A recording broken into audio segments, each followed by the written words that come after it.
Hola mis niños, espero se encuentren muy bien, espero tengan un lindo día.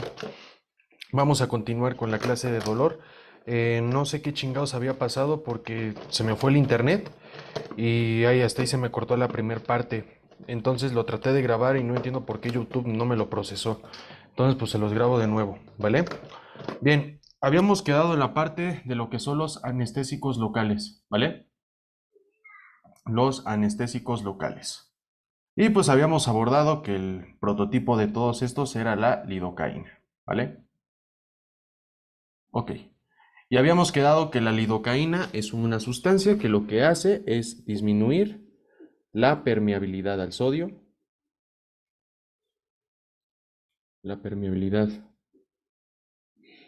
del sodio en las neuronas, ¿vale? Siguiente dato. Una característica fundamental para esto es cuáles son los tipos de fibras o los tipos de nervios que se van a ver principalmente afectados. Punto número uno, primero, lo que son las fibras no mielinizadas. En otras palabras, son las fibras que no contienen las vainas de mielina, o sea, que no tienen mielina, ¿vale? En este caso son las fibras C. Algo bien importante, ¿por qué se ha pensado en esto? Bueno, si ustedes se acuerdan, saben, bueno, lo están viendo ahorita en fisiología neuronal. Saben que ustedes aquí tienen, por ejemplo, un nervio, ¿vale? Ok. Y ustedes tienen aquí a lo que son las capas de mielina, ¿vale? Y aquí tienen a los respectivos nódulos de Rambier, ¿no? Ok. Y saben perfectamente que aquí se transmiten los potenciales de nódulo a nódulo a nódulo. ¿Ok? Bien. Si yo le hago un corte a esto, ¿vale? Lo que voy a estar viendo es la fibra con las respectivas capas de mielina y aquí el nervio. ¿Esto qué pasa? Que mientras más mielina nosotros tengamos, el diámetro será mayor. El diámetro será mayor. En cambio, por ejemplo, las de tipo C, estas, pues, como no tienen mielina, si yo le hago un corte, voy a observar que tiene como esta forma, a comparación de esta. Entonces, otro dato importante. Saben perfectamente que los potenciales de acción se transmiten como de pescadito, de forma saltatoria. Y saben también en fisiología que mientras más mielina ustedes tengan, por ejemplo, las fibras, creo que eran las A alfa, o sea, las más chonchas, transmitían los potenciales de acción o el impulso nervioso de forma más rápida. Esto, les digo esto porque yo me acuerdo que en fisiología, en un examen departamental del primer bloque, me preguntaron eh, que se tenía dos nervios de un calamar, uno que no tenía mielina y uno que sí tenía mielina. Bueno, en fin, y que se iba a transmitir un impulso eléctrico. ¿Cuál es la neurona que se excita más rápido? ¿Cuál es la que lanza el impulso más rápido? Ah, pues es la que tiene las vainas de mielina, ¿no? Otros autores dicen que se afectan primero que nada estas, las que son las no mielinizadas, o sea, las que no tienen mielina, porque tienen un menor diámetro, es decir, tienen un menor tamaño. La otra es que las fibras, chicos, que contienen más mielina, otros autores dicen que como tienen más mielina, tienen más nódulos de Rambier y tienen más canales de sodio. Y esto, pues, es contraproducente. Bueno, no es que sea contraproducente, es más bien que afecta la parte en qué nervio va a afectar primero, porque se ve que mientras más canales de sodio tenga una que es de carácter mielinizada, porque las que tienen más mielina tienen más canales de sodio, van a verse pues afectadas hasta después. Primero, ¿cuáles se van a afectar? Estas, las no mielinizadas, pues porque tienen menor canales de sodio, no se excitan tan rápido, ¿vale? Ahora, ¿cuál es la otra característica que les quiero abordar aquí? Sí, claro, se pueden llegar a afectar, por ejemplo, lo que son las fibras, estas fibras, ¿no? Las A gamma, las A beta, las A alfa, pero primero se van a fregar estas. Primero disminuye la conducción eléctrica o disminuye la conducción nerviosa, primero en las fibras de tipo C, después en estas, en estas, en estas, porque mientras más chica va a verse más afectada. Por esas razones que luego los pacientes llegan a disminuir su dolor, también se ve afectada la temperatura, también se afecta, por ejemplo, lo que es el tacto. El paciente cuando tú lo tocas en verdad no siente nada de la parte que le aplicaste el anestésico, ¿vale? También se puede ver afectada la parte de la presión, no sienten incluso presión en la zona donde aplicaste el anestésico. Yo que a veces he visto que se ocupa la lidocaína, pues por ejemplo en heridas limpias, se ocupa por ejemplo en heridas locales, ¿vale? Esto por ejemplo, cuando ustedes, es más, un ejemplo, ya les platiqué la clase pasada, las chicas o las personas que se aplican estos anticonceptivos que son como de una forma de cerillito, ¿vale? Como si fuera un tipo de fósforo. ¿Qué hace? Pues aquí contiene al principio activo, contiene la hormona que va a generar este efecto de la anticoncepción. ¿Qué es lo que hacen? Pues primero le ponen el anestésico y le van como bailando poco a poco con la aguja. Es decir, le van ingresando el anestésico en estas zonitas.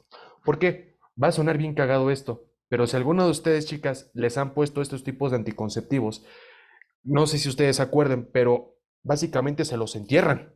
Le entierran el pinche anticonceptivo. Se lo entierran. Imagínense que no tuvieran el pinche anestésico, ¿cómo les dolería el? Imagínense, ¿no? Entonces, ¿esto qué va a generar? Pues que primero se le pone el anestésico, después le ponen el pinche implante y con eso tienen, ¿vale? Porque imagínense, si no tuvieran el pinche anestésico ahí, ¿cómo dolería? Y la madre, yo no me imagino, ¿no? Y es que es algo bien controversial porque sería como un balazo, pues curiosamente yo he escuchado testimonios y me han llegado también, he visto en urgencias, pacientes que me han llegado baleados. Por ejemplo, una vez le preguntó a un paciente, oiga, ¿y a usted cuando le dieron el balazo qué sintió? No, doctor, no sentí nada, nada más sentí después como muy caliente la zona solamente, como que algo estaba hirviendo dentro de ahí. Y yo, ah, cabrón. Y después otros dicen que no, que nada más, otros dicen que fue como un pinche pellizco intenso nada más. Otros dicen que incluso cuando les da el balazo, pues que no pasa nada, o sea, que literal no siente nada, nada más que ven la sangre correr, o cuando sienten las gotitas de sangre en la piel dices, ay cabrón, entonces, hijo, ¿vale? Bien, los anestésicos locales afectan a los canales de sodio, sobre todo en los estados que se encuentran en abiertos e inactivos. Abiertos e inactivos, ¿vale? Yo lo que he visto en las bibliografías es que les ponen sobre todo los estados inactivos. Esto porque se debe primero que nada cuando ustedes estimulan a un canal de sodio, que el canal de sodio ya detectó la carga, o sea, en otras palabras, son canales de sodio dependientes de voltaje. Lo que hacen es, cuando ya tienen la carga, el canal, hace más sensible al anestésico, es decir, que se une con mayor facilidad a ese tipo de canal, estabilizándolo, ¿vale? Lo van estabilizando. ¿Y cuáles son los efectos al bloquear, por ejemplo, a los canales de sodio? Pues una, que vas a disminuir la permeabilidad al sodio, vas a disminuir la tasa de lo que es la conducción, vas a disminuir la tasa de conducción, vas a disminuir también la tasa de generar potenciales de acción o cómo se llama la conducción de esos potenciales de acción es lo que vas a hacer, ¿vale? Otro ejemplo de estos tipos de anestésicos que yo he visto en la parte incluso de otorrinolaringología es que se ocupa sobre todo los pacientes que les hayan dado un trauma a la nariz y les hayan generado una fractura. ¿Qué pasa con esos pacientes que están sangrando un chingo, chicos? Sangran mucho. Entonces, primero se hace una, que la vía aérea esté permeable, que no tenga afectación, se le controla la parte hemodinámica, es decir, la parte de los vasos sanguíneos, que no tenga una hemorragia excesiva. Y después lo que básicamente van a hacer es, yo he visto que les ponen como algodoncitos en la parte de la lidocaína. Les ponen algodoncitos con lidocaína aquí en la nariz para quitarles el dolor, ¿vale?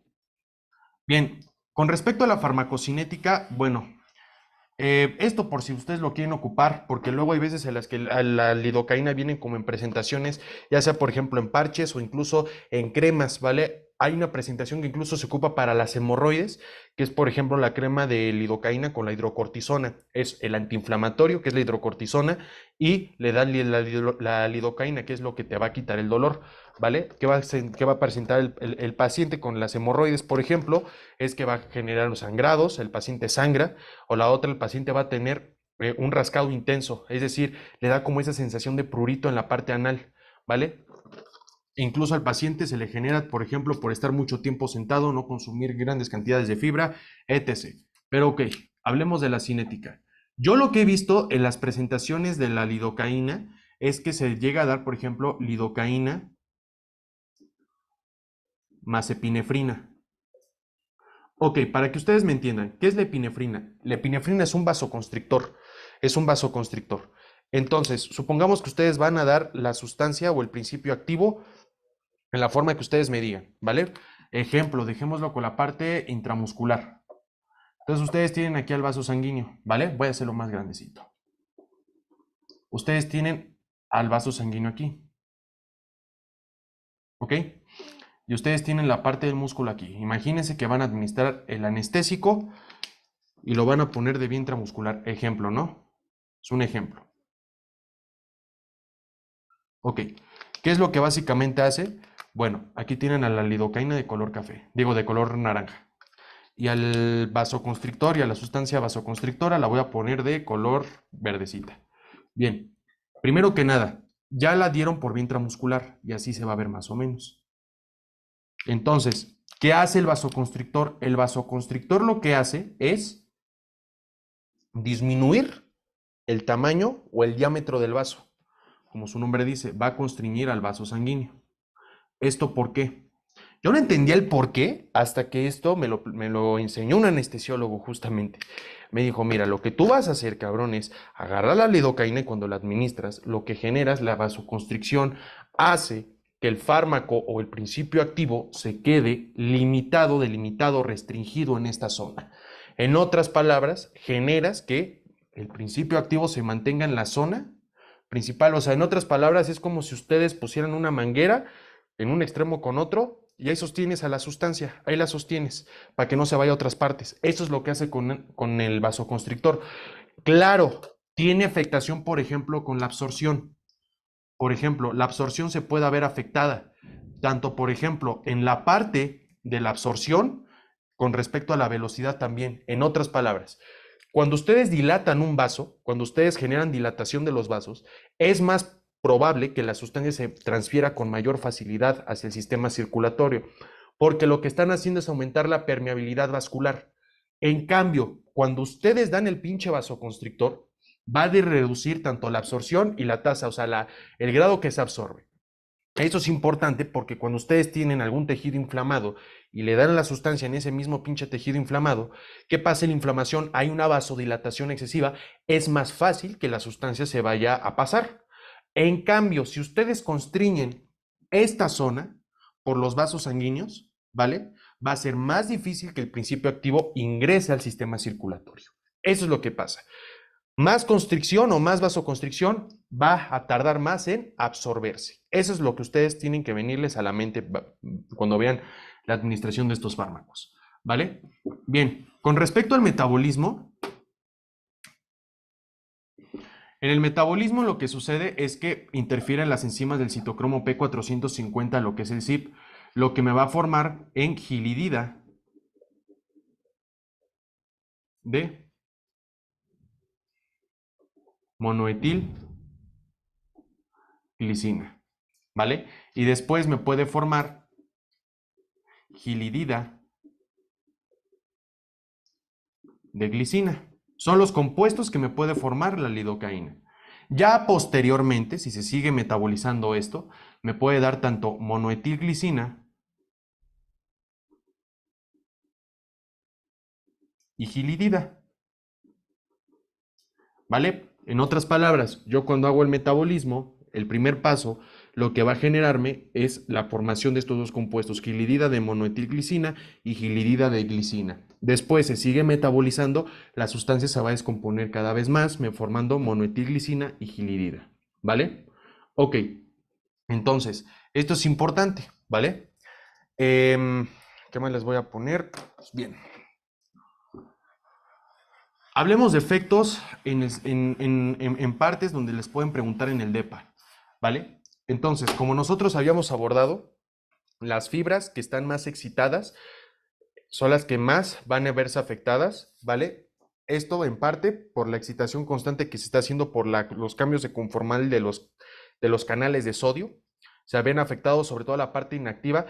Si ven, por ejemplo, alguna parte que también afecta a los estados abiertos de los canales de sodio, también es válida. Yo lo que he visto más es que se afecta a la zona inactiva. A ver, para que ustedes me entiendan, ustedes tienen al canalito de sodio. El canal de sodio tiene tres estadios. Primero, un estado cerrado, es decir, que el canalito esté cerrado. Tiene dos, el canal se encuentra abierto, pero dentro de la neurona o dentro de la célula hay una compuerta de inactivación. En el estadio 2, el canal se encuentra abierto. En el estadio 3 es cuando el canal se inactiva. Ajá. ¿Qué pasa? Que los anestésicos locales afectan o son más sensibles en las partes inactivas, ¿vale? Esto es importante. Quedémonos más en la parte de carbamazepina, porque es lo que les van a preguntar. Pero ¿cuál estadio afecta más? A los estados inactivos, ¿vale? Tienen el estado cerrado, abierto, inactivo. ¿Por qué les menciono esto? Porque me ha tocado ver que luego les dicen que se tienen nada más dos estados de los canales de sodio. Error. Se tiene tres estados. El estado cerrado, se detecta un voltaje abierto, aumenta el voltaje a un voltaje máximo y se inactiva por la compuerta de inactivación, ¿vale? Como el esquema de la carbamazepina, ¿vale? Bien. No sé si en bloque 2 se los pongan, voy a revisar, voy a darle una leída a su temario, pero en bloque 2 la lidocaína tiene efectos a nivel cardiovascular, ¿vale? Por ejemplo, a nivel cardiovascular, lo que hace, una, disminuye la excitabilidad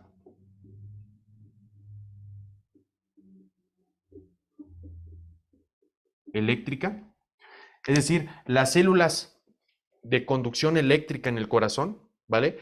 Que les aviso y les aclaro algo para bloque 2.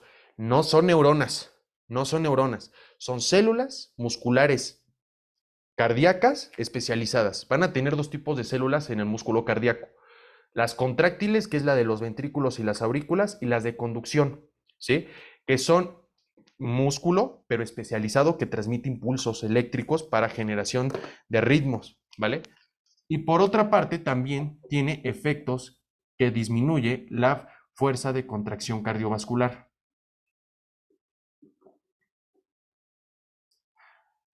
Hace un año, no, como por el 2020, preguntaron los efectos de la lidocaína a nivel cardiovascular. Para mí que fue algo de bloque 2, fue una pregunta de bloque 2, pero disminuye tanto la excitabilidad eléctrica y disminuye la fuerza de contracción cardiovascular, ¿vale? Bien, ¿qué es algo importante también con la lidocaína? Un efecto que se ha visto en la lidocaína, sobre todo, es que el paciente puede ser alérgico a la propia lidocaína o incluso alérgico a la epinefrina. ¿Qué pasa con estos pacientes que son alérgicos, que generan como una crisis de asma, como un broncoespasmo? Sobre todo si el paciente es alérgico. Pero aquí hay algo bien importante. Hay que saber a qué chingados es alérgico, porque puede ser alérgico a la lidocaína o puede ser alérgico a la epinefrina, ¿vale? Ya si es alérgica a las dos, pues a buscarle otro lado, ¿vale? Porque es algo muy frecuente. Sí es algo común que me ha tocado ver en consulta. ¿A qué es alérgico? No, pues que soy alérgico a la lidocaína. Sí, sí me ha tocado ver esos tipos de pacientes, ¿vale? También incluso esos pacientes generan por una vasodilatación un tipo de manchas, ¿vale? No manchas, como enrojecimiento por la vasodilatación que se puede también generar, ¿vale? Entonces, la parte cardiovascular puede disminuir la excitabilidad eléctrica por afectación también de los canales de sodio a nivel cardiovascular y también con respecto a la fuerza de contracción cardíaca, ¿vale? Entonces, esto es lo que les van a preguntar en el DEPA. El mecanismo de acción de la lidocaína se los pueden preguntar, ¿vale? Pero así, ahora aquí vamos a ver lo que sí les van a preguntar en el DEPA y es el manejo de opioides. Ahí les va. Opioides, chicos. Bien, son fármacos que son muy controversiales a nivel hospitalario. Son fármacos que se pueden ocupar, ahora sí, para un manejo del dolor muy severo, ¿vale? Para un manejo del dolor muy severo.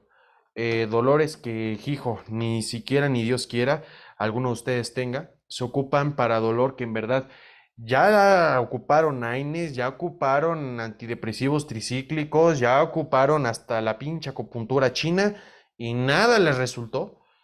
Se puede manejar opioides. Son para el dolor de moderado a severo, ¿vale? De moderado a severo. También depende el opioide, porque vamos a ver incluso al tramadol, ¿vale?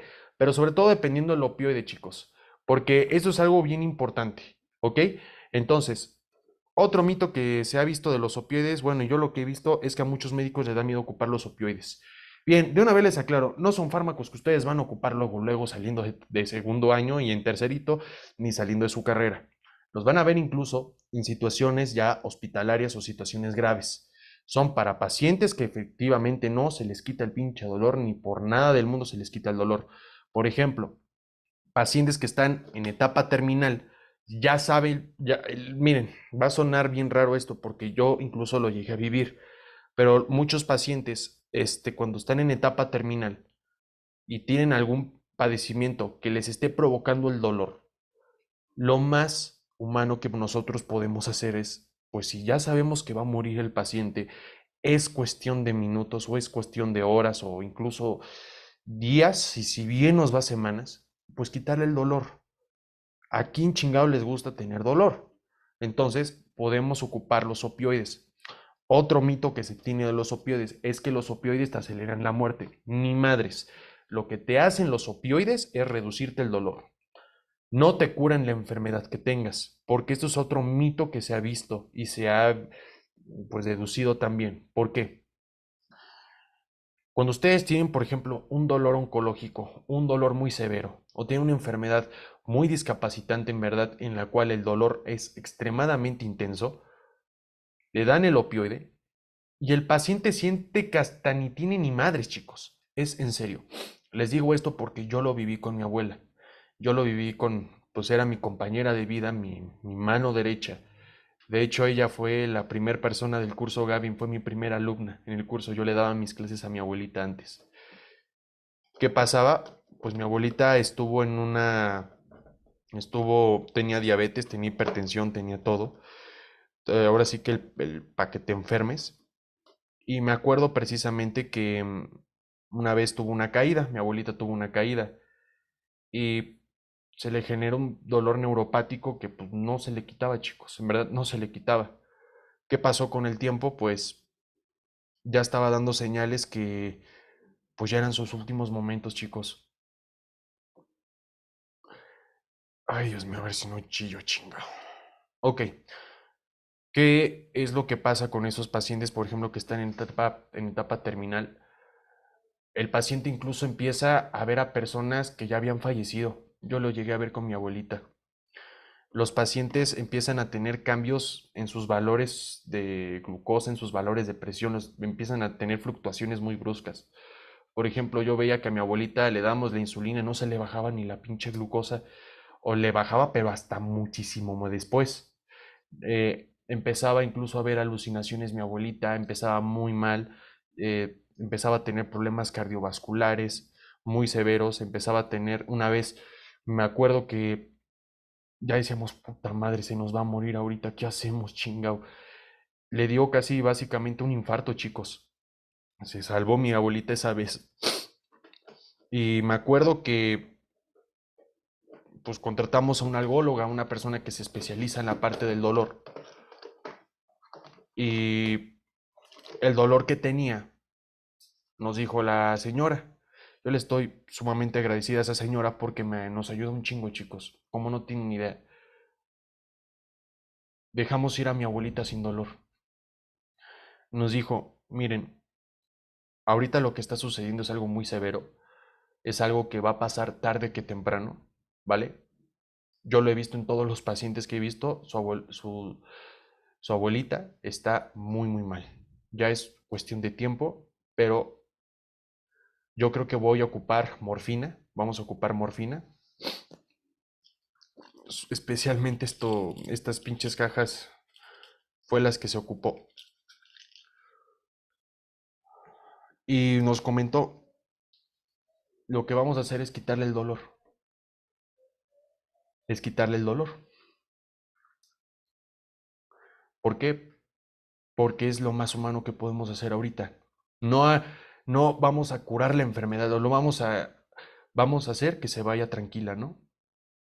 Y pues yo me acuerdo, chicos, que se le estaba quitando el dolor, se le estaba quitando.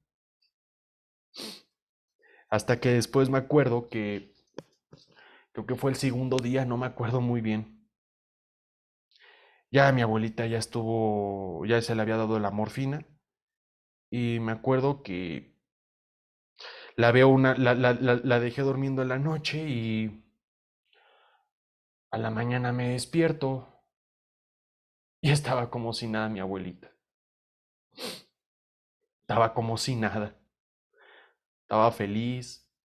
No tenía dolor. No tenía dolor.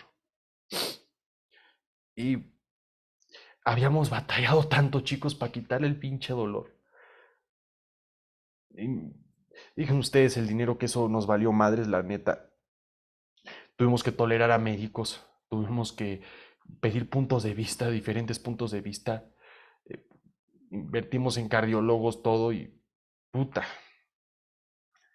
Pero cuando yo la vi, después de que le dieron la pinche morfina, mi abuelita estuvo feliz. Estuvo feliz. Ya no tenía dolor. Ya mi viejita chula no tenía dolor. Entonces llegó el abrazo y estuvo feliz, hasta me sonrió. Y le dije, a huevo, viejita, ya lo logramos. Ya lo logramos, jefita hermosa.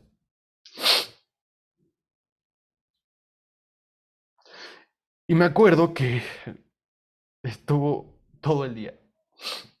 Justamente ese pinche día yo estuve ensayando con ella sobre una clase de antibióticos. Y no sé, me descuidé un poco. Me fui a fumar un cigarro un rato para reflexionar, pensar un ratito. Y pues mi tía me dijo, ayúdame por favor porque la acabo de llevar al baño y no reacciona. Y yo, puta madre, a ver, voy. Vamos, viejita, a ver qué te está pasando, dime, ¿qué tienes? Le estuvimos cargando mi tía y yo y ya no reaccionaba, chicos. Ya no reaccionaba. Le dije, madre, vamos, vamos, yo te llevo, madre. Y, ay, chingada madre. Ay, puta madre. La llevé a su cama y lo único que pude ver fueron sus ojos cuando estaba yéndose. Le dio un infarto. Y yo le viví agradecido siempre a esa señora, la algóloga, porque le pudimos controlar el dolor y logramos que su último día de vida no estuviera con dolor. Perdón, chicos, ¿qué les puedo decir?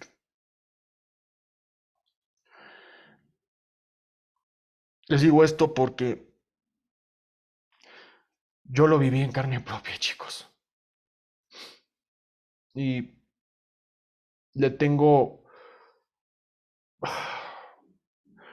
un aprecio a este tema porque me hizo comprender muchas cosas. Y si me pongo a llorar, perdónenme, pero no es por victimizarme ni nada, pero hablo de la persona que era como mi madre, era mi persona favorita. Yo la verdad no soy de muchos amigos, la verdad no soy de muchos amigos. Ella era la persona que me escuchaba. Era la única persona que me escuchaba. Yo puedo decir cualquier pendejada, cualquier cosa, y era la persona que me escuchaba. Mi primer alumno en Farma. Si ustedes quisieran saber quién fue mi primer alumno en Farma, ella era mi viejita hermosa, mi madre.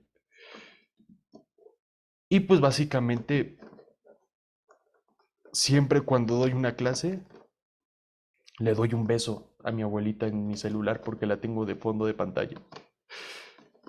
Y me acuerdo que todas mis clases, todas cuando yo las ensayaba con ella, y ella siempre me aplaudía al final. Y un día yo le dije, a lo mejor ahorita solo tengo 2 alumnos, madre, pero verás que voy a crecer de poco en poco y... Ay, chingado, perdón chicos. Bien, vamos a hablar de los opioides, ¿vale? Bien, ustedes tienen opioides tanto endógenos, que fueron los que estuvimos hablando la clase pasada, y los opioides exógenos. Hay algo bien importante que ustedes tienen que ver, que son sustancias, chicos, que lo que hacen es disminuirte el dolor. Te disminuyen el dolor. no te curan la enfermedad.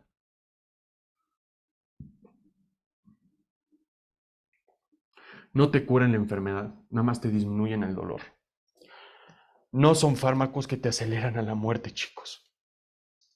Se ocupan en pacientes muy severos, pacientes que tengan dolor crónico, pacientes que tengan dolor oncológico. Les digo, una vez me tocó ver una paciente que tenía cáncer de mama y tenía un dolor insoportable la señora, que en verdad hasta, hasta yo sufrí en ese momento, chicos, cuando le estábamos dando un parche de buprenorfina.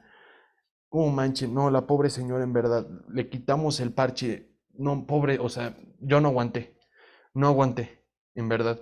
Y ya después el internista me dio la caguetiza de mi vida, pero no me tuve que retirar, no aguanté. Bien, ¿qué es lo que pasa? Ustedes, no sé si hayan escuchado las plantas de la amapola, las plantas de la amapola. Lo que hace es sacarse un jugo lechoso que tiene. Y ese jugo lechoso lo secan y lo van a hacer polvo, ¿vale? ¿Qué es lo que va a hacer? Pues esta tiene como propiedades curativas, es decir, no que te cura la enfermedad, pero te reducen el dolor. De hecho, eso estuvo bien interesante porque con el paso de la historia, pues descubrían que no te curaba la enfermedad, te disminuye el dolor, es lo que hace, ¿vale? Ahora, ¿cuáles son o qué hacen los opioides? Son agonistas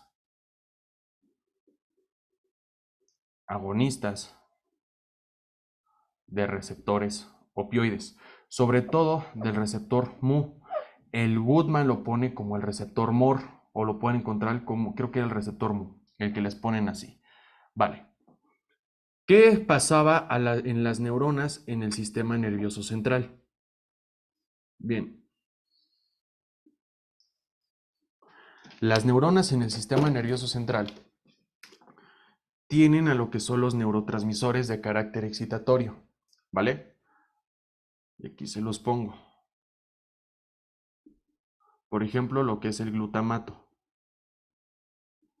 Y saben ustedes que cuando entran las moléculas de calcio, porque eso es algo bien importante, cuando entran las moléculas de calcio, y no es que sea necesario, es de a huevo, va a generar que el neurotransmisor vaya a salirse. ¿Por medio de qué? De la fusión de la vesícula con la membrana plasmática, ¿vale?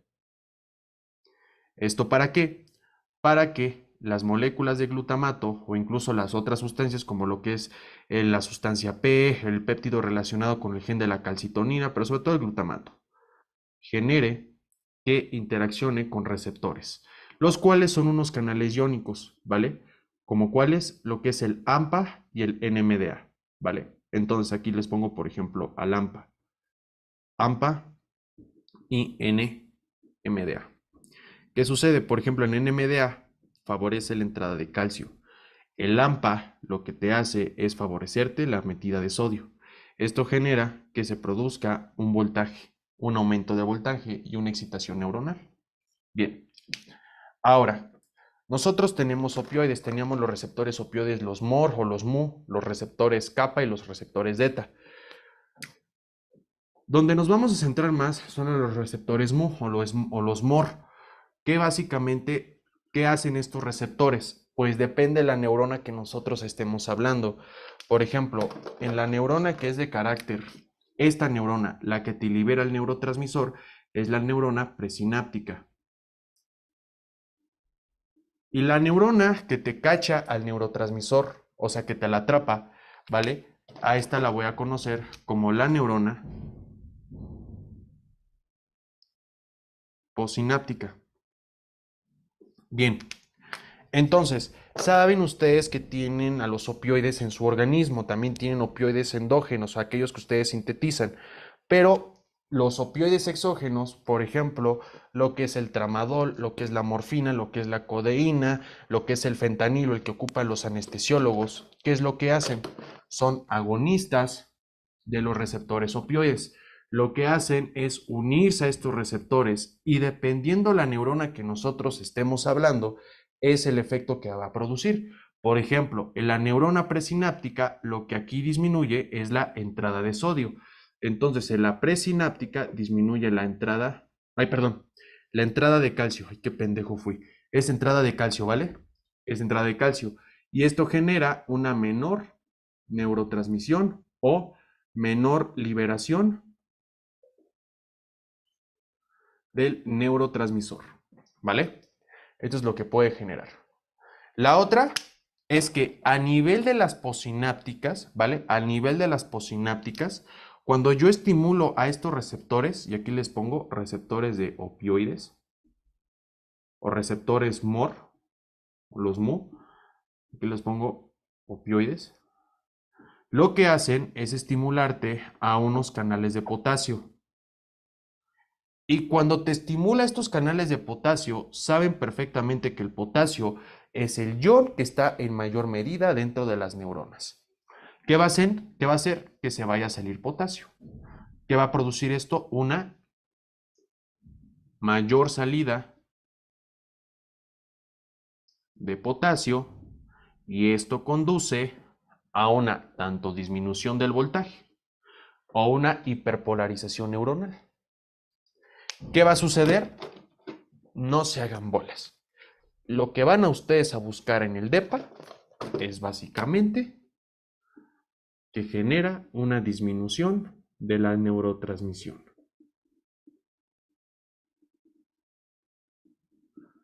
Y aquí nosotros tenemos diferentes agonistas de receptores opioides. Ejemplos de estos tenemos a lo que es la morfina, lo que es la codeína, lo que es la oxicodona, lo que es el tramadol,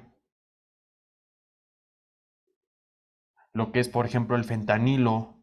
Este lo ocupan, por ejemplo, los anestesiólogos. ¿Vale? Para nuestro conocimiento el día de hoy, únicamente nos vamos a centrar en morfina y en tramadol. Nada más. ¿Vale? Nada más.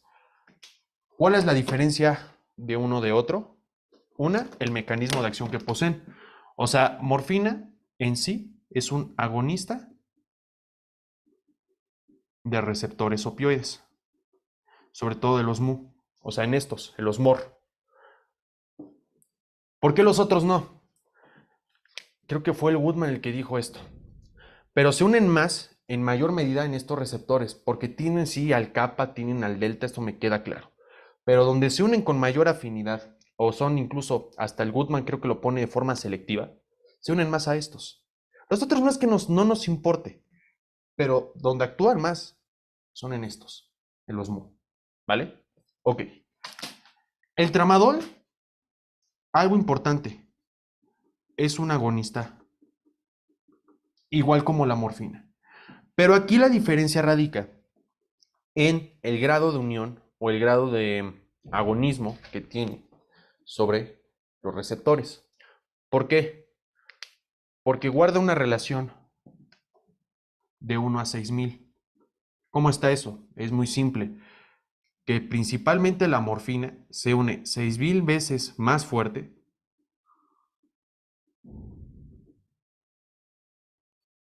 a estos receptores que el propio tramadol. O sea, se une de forma más fuerte. ¿Vale? Claro, también el tramadol tiene otros mecanismos de acción que vamos a ver a continuación. ¿Vale? Entonces, vamos a iniciar con el opioide, que es el tramadol. ¿Vale? Muy bien. Ahora sí que el departamento, digamos que ahora por esta ocasión se portó buena onda con nosotros, porque puta, si analizaríamos todos los opioides no me acabo ni la clase. Entonces,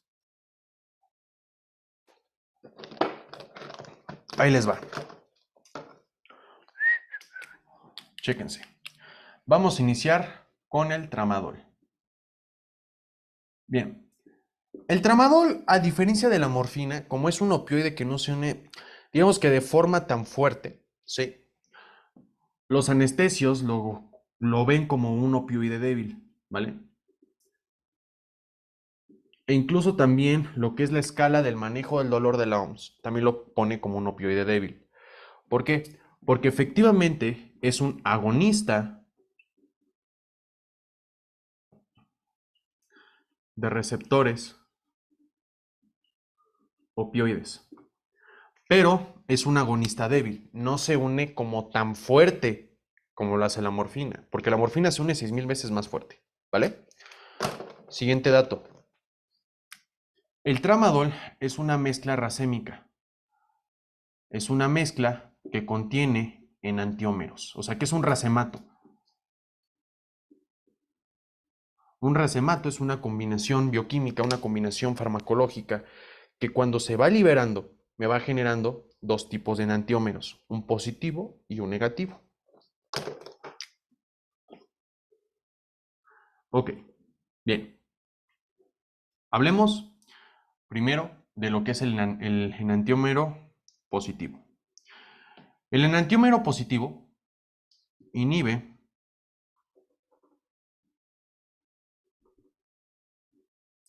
la recaptura de serotonina. ¿A qué me refiero con esto? ¿Saben ustedes que las neuronas tienen neurotransmisores? Las neuronas o las sinapsis químicas ocupan neurotransmisores. Entonces, ustedes tienen aquí a la vesícula, ¿ok? Y en este lado tengo aquí a las moléculas de serotonina.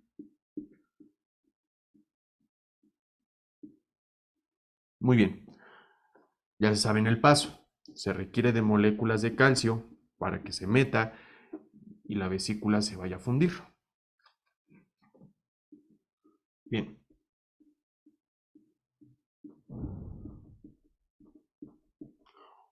Cuando la serotonina se haya liberado, 5-HT significa serotonina, ¿vale? ¿Qué pasa? Tiene varios destinos. Uno, que se vaya a receptores de serotonina, que están ya sea en otros tejidos o incluso en otras neuronas. O la otra, que se pueda ir o se pueda volver a meter a la neurona por medio de un transportador de serotonina, que es el CERT. CERT, transportador de serotonina. Bien, entonces, lo que hace el tramadol, hace lo siguiente. Su enantiómero positivo bloquea la acción de CERT. Y aquí les pongo, el enantiómero positivo les bloquea la acción de CERT. ¿Esto qué va a promover? Una, que haya mayor concentración de serotonina en el espacio sináptico. ¿Por qué? Porque lo que ustedes hacen es que la serotonina no se vaya a recapturar. La serotonina, al contrario, se vaya a sostener en esta parte. Y al sostenerse en esta parte, vamos a estar generando pues que haya mayor liberación. Haya mayor cantidad. Esto es importante porque la serotonina también es un importante modulador del dolor. Es un importante modulador del dolor.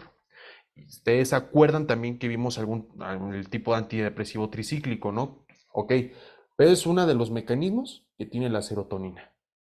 Que tiene el tramadol, ¿vale? Te inhibe la recaptura de la serotonina. Ahora, hablemos del enantiómero negativo. El enantiómero negativo, por otra parte, ¿sí? También es un agonista de receptores opioides como el positivo, todo esto, shalala. Pero aquí hay algo también importante, que el negativo lo que hace es propiamente inhibe la recaptura de noradrenalina. ¿Y esto qué hace? Ah, pues es muy simple. Quiero que cambie, hagan si quieren el mismo esquema, solamente, ¿vale? Que ya no voy a tener al neurotransmisor, ya no es una neurona serotoninérgica. Ahora va a ser una neurona noradrenérgica. ¿Sí? Entonces, ahora aquí el transportador, ¿cómo se va a llamar? El transportador se va a llamar el NAT, transportador de noradrenalina. Entonces, ¿qué hace el tramadol? El tramadol lo que hace es propiamente el enantiómero negativo te inhibe la recaptura de noradrenalina. ¿Y qué voy a generar? Ah, pues que haya más cantidad de noradrenalina. Eso es lo que vamos a estar viendo. ¿Bien? Ok. Entonces, otro mecanismo que tiene el enantiómero negativo es que te estimula a los receptores alfa-2 adrenérgicos. Muy bien. ¿Saben ustedes que el receptor alfa 2 adrenérgico, ustedes lo pueden encontrar en las neuronas noradrenérgicas? Lo que básicamente hace esto es que es una proteína G de tipo I. Ok. Y ustedes saben perfectamente que el receptor alfa 2 adrenérgico en las neuronas noradrenérgicas lo podemos incluso encontrar en las propias neuronas. Es, por decirlo así, un tipo de autorreceptor. ¿Para qué? Para que la noradrenalina, cuando lo estimula, evita la salida del neurotransmisor. Ah, oye, esto es muy pinche contra, esto está bien raro, ya me dejaste con más dudas, porque me estás diciendo que lo que te hace es bloquearte la recaptura de serotonina, de la recaptura de noradrenalina, la aumentas, pero también lo estimulas. Sí, pues ahí les da el mejor tip que a mí me dijo. Olvídense esto de que es un autorreceptor. ¿Saben dónde vamos a ubicar este tipo de receptor? En las neuronas donde se transmite el dolor. Por ejemplo, a nivel del sistema nervioso central. Chéquense. Ahí les va. No se me apuren. Ahí les va. ¿Se acuerdan ustedes que a nivel del sistema nervioso central tenemos aquí a la médula espinal? Y saben aquí que tenemos las raíces, ¿no? Bueno, los cuernos. El cuerno posterior, el anterior, todo esto. Bien, saben que cuando se transmite un impulso nervioso, un estímulo doloroso, hace aquí sinapsis en lo que es donde el cuerno posterior, para que después haga sinapsis con otra neurona, para que después transmite la información hacia el sistema nervioso. Ok, aquí voy a hacerles un acercamiento, ¿vale?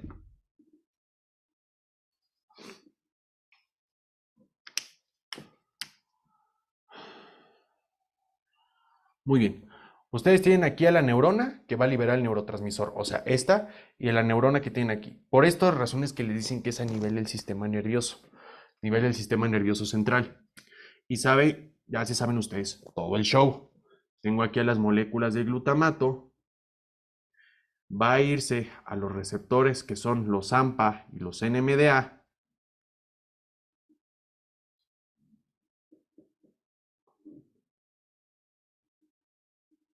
AMPA,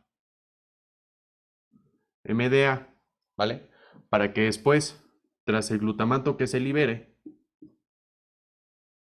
por las moléculas de calcio, vaya a trasladarse y se vaya a fundir hacia acá. ¿Qué pasa en el NMDA? Que el calcio se va a meter, ¿vale? Y en el AMPA, pues que el sodio se meta. Ah, bueno, ok, eso sí está muy bien. Ok, pues les dije en la clase pasada que tengo tanto receptores opioides, pero también tengo receptores que son adrenérgicos, ¿vale? Receptores que son adrenérgicos, por ejemplo, el alfa 2. Tanto los receptores opioides y los alfa 2, mis niños, lo que hacen propiamente al estimularlos es bloquear la entrada de calcio. Es lo que hacen. Es lo que hacen estos fármacos. Y así generamos que no se libere el neurotransmisor. Es lo que hacemos. También aquí hay efectos a nivel de la neurona posináptica, que es la que va a captar al neurotransmisor. Pero aquí es esto, ¿vale? Y esto me quedó más claro cuando lo consulté con varios doctores. Me dijeron, mira, güey, ni te hagas pedos, porque aquí el detalle es, tú estimulas a este receptor para que te bloquee la neurotransmisión. Bien, esto es algo bien importante, chicos. ¿Qué preguntaron hace un año? Antes ni se pelaba este fármaco, ni se pelaba. Hasta que hace un año les pusieron como pregunta. Con respecto al tramadol, ¿es cierto que? Pues que es un agonista de los receptores de opioides, chicos. Esto hace el tramadol. Ya si el departamento le quiere echar más crema a los tacos o más cilantro a los tacos, ¿vale? Pues aquí agarren la idea que el enantiómero positivo te inhibe la recaptura de serotonina, aumentándote la cantidad de serotonina. Que el negativo lo que te hace es inhibirte la recaptura de noradrenalina y también te estimula al receptor alfa 2, ¿vale? Eso es lo que hace, ¿vale, chicos? Muy bien. Ahora, como yo les decía hace un ratito, el tramadol, a diferencia de la morfina, es uno que tiene relación de unión con el receptor de opioides de 1 a 6000. ¿A qué chingados me refiero con esto? Que se une 6000 veces menos que si fuera la morfina, ¿vale? Esto es importante porque a partir de esto, los anestesiólogos y todos los médicos que ustedes me digan o que conozcan, les van a decir que es un opioide débil. Es un opioide débil, ¿vale? Ok, entonces, si yo sé que es un opioide débil, digamos que esto, incluso cuando veamos la escala de manejo del dolor, según la OMS, ¿vale? Se ocupa de dolor, por ejemplo, yo he visto que ponen, por ejemplo, de moderado a leve, ¿vale? El Goodman les pone que se ocupa también de leve a moderado. Pero ¿por qué grave no?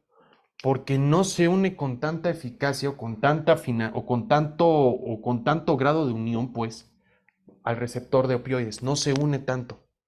Esa es la diferencia. Ahora, pues es también seguro la administración de este fármaco. Ese sí, pero en parte. Primero vamos a ver su farmacocinética. Bien.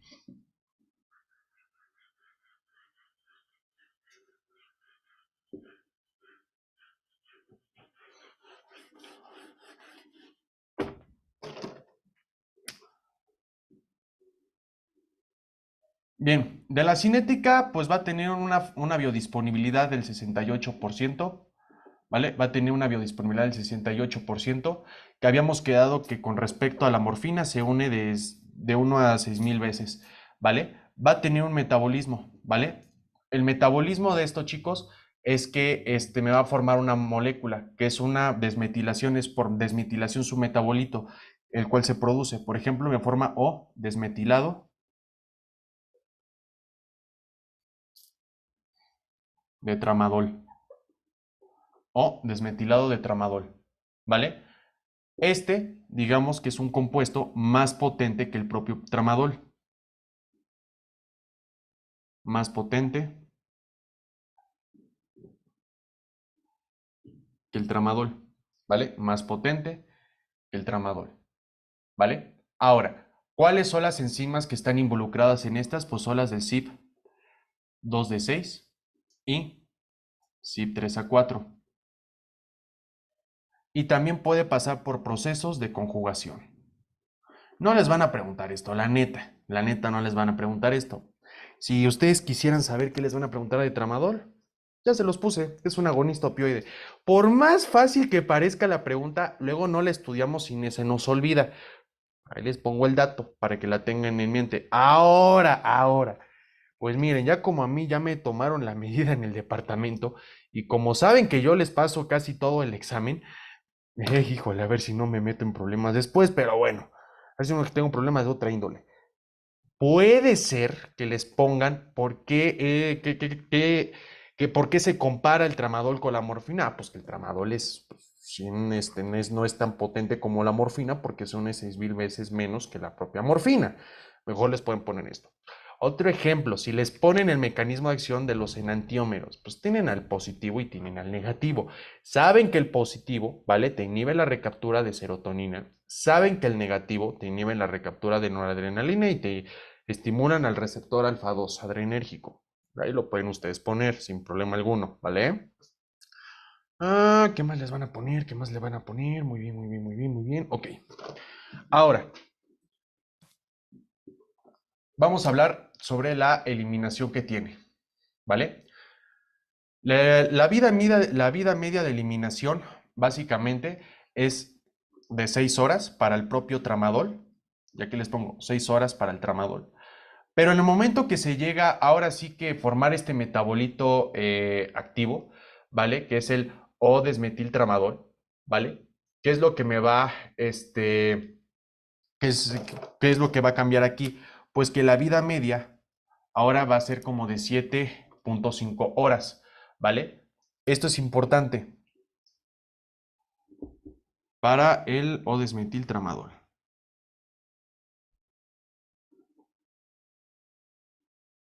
¿vale? Ok, entonces, el punto máximo o la concentración máxima, ¿vale? O la concentración máxima Lo pueden ustedes también asociar, por ejemplo, con el efecto máximo del dolor. ¿En cuánto tiempo se genera el efecto máximo del dolor? Bueno, a ver, más bien, ahí les va de nuevo, perdón, que me confundí aquí, perdón. El tiempo máximo o el tiempo donde se produce el efecto máximo de analgesia, o sea, cuando se quita el dolor, ¿vale? El efecto máximo donde se reduce el dolor es de las 2 a las 3 horas. O sea que en este periodo es cuando el fármaco está haciendo su máximo efecto. Es lo que ustedes pueden ver.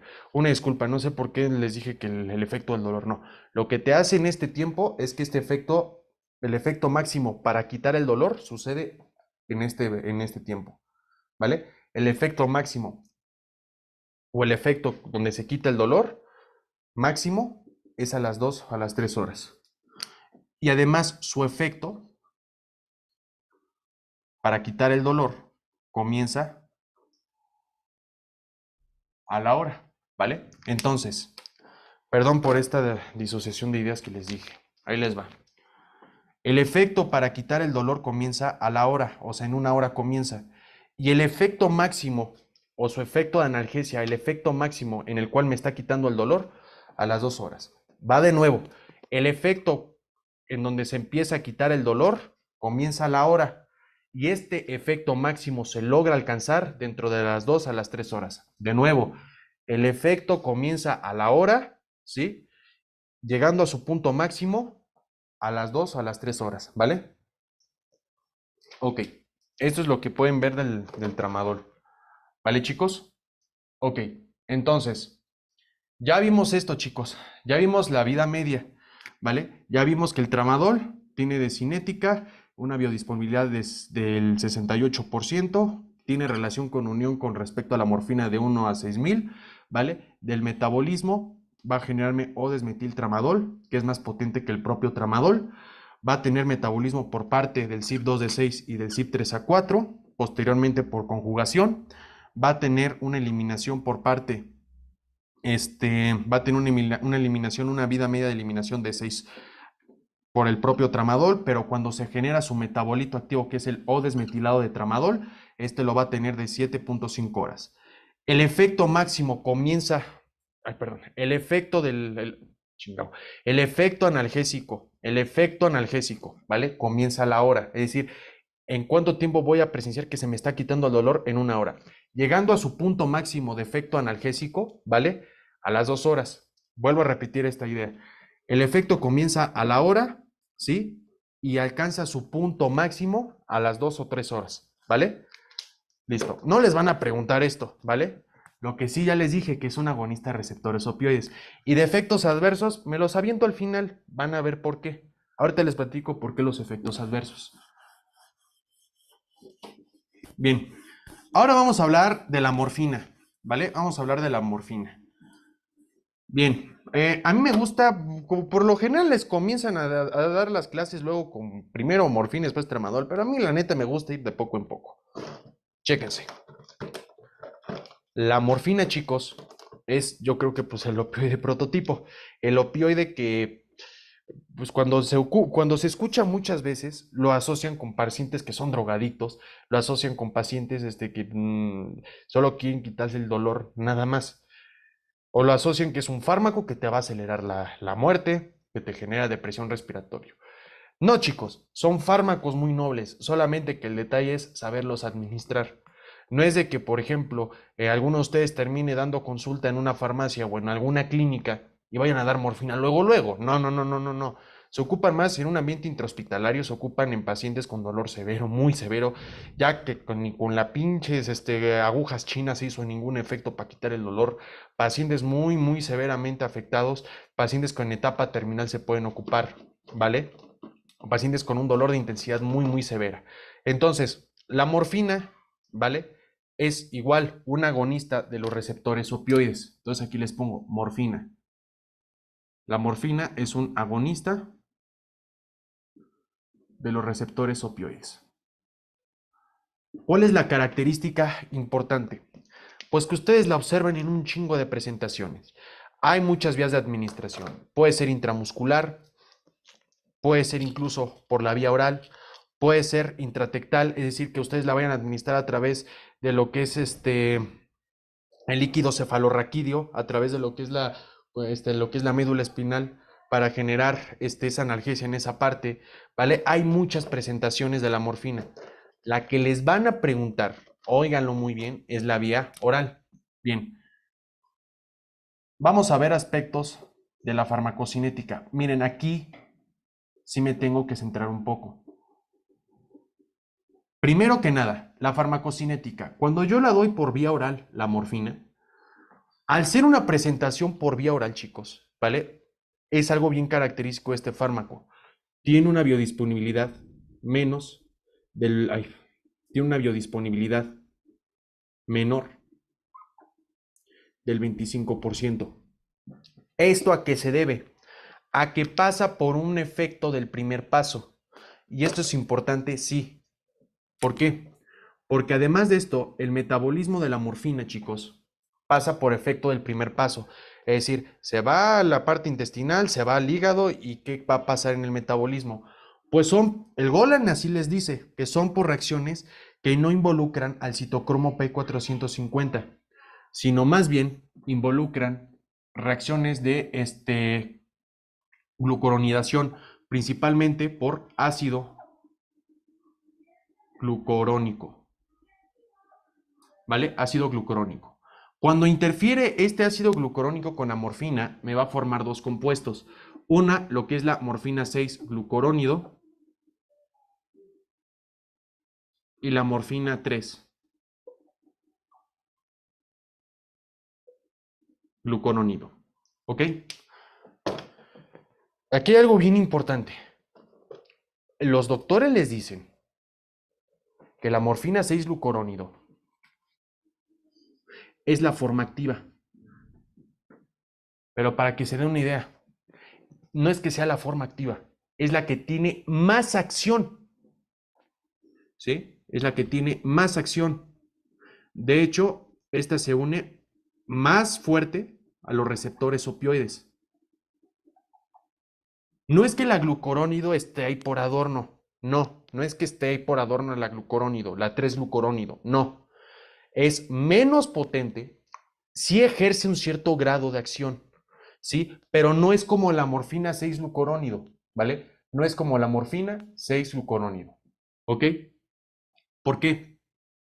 Porque la morfina 6 glucurónido incluso es 2 veces más potente que la morfina normal, ¿vale? Ahora, ¿por qué? Porque se une con más facilidad y más fuerza a los receptores de opioides. Se une con mayor fuerza.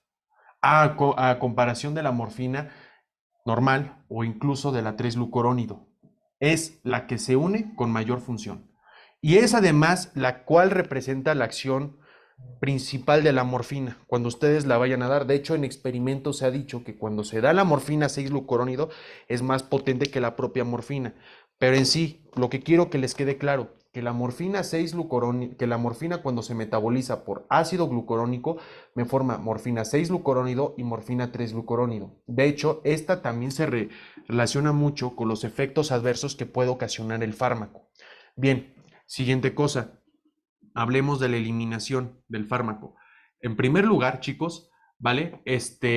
La vida media de la morfina en sí es de 2 horas. Aumenta, ¿vale?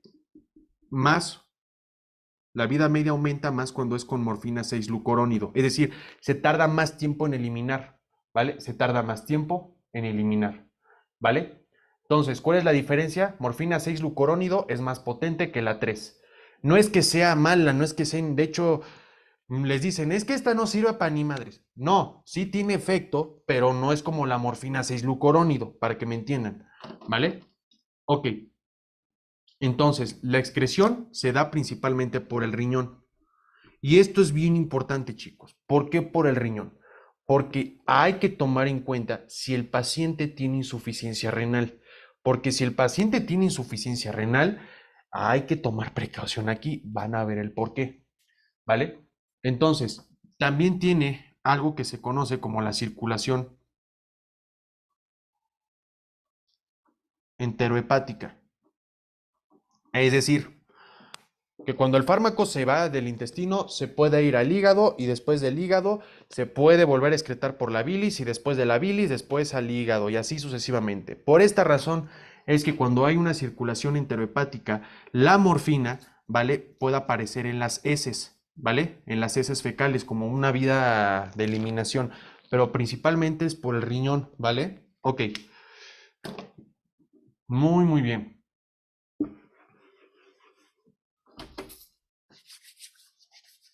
Siguientes datos. A pesar, chicos, la morfina y también la morfina 6-glucurónido son moléculas hidrosolubles. O sea, para que ustedes me entiendan, cuando una molécula es hidrosoluble, no puede atravesar las membranas. Ahora sí que digamos que esto es lo mágico de estos fármacos, porque sí pueden atravesar la barrera hematoencefálica. Sí lo pueden hacer. De hecho, es de las pocas veces de los fármacos de los pocos fármacos que son hidrosolubles que pueden atravesar la barrera hematoencefálica. Pero aquí tiene un contra. ¿Por qué? Porque al ser una molécula hidrosoluble, ¿sí? No puede atravesarse nada más. No, lo hace de forma lenta. Lo hace de forma lenta. ¿Vale? Lo hace de forma lenta. Ahora, bueno, a ver, ok. Entonces, ¿cómo se puede incrementar ese paso a la barrera hematoencefálica? Ah, pues es muy simple. Alguna afectación en tu sistema nervioso que te aumente la permeabilidad de las meninges o la permeabilidad de la barrera hematoencefálica. Por ejemplo, infecciones como una pinche meningitis bacteriana o inflamación de las meninges, ¿vale? Sobre todo en los pacientes, en los chiquititos. ¿Por qué? Pues no han desarrollado bien su barrera hematoencefálica, ¿vale? Y pues bueno, ok, ya hablamos con la morfina que se ocupa para situaciones muy severas. Es un fármaco, chicos, que algo sí les voy a decir. No es que vayan ustedes a la... No me pregunten cómo conseguí esta sustancia, ya les platiqué la historia. Pero no es que vayan ustedes a la farmacia y les vayan a dar morfina. No, se requiere incluso, creo que es una receta de alta especialidad para conseguir esto. O sea, son sustancias muy controladas. Son sustancias muy controladas. Entonces, ¿cómo quedamos? Es un agonista de receptores opioides, como lo había abordado en la médula espinal.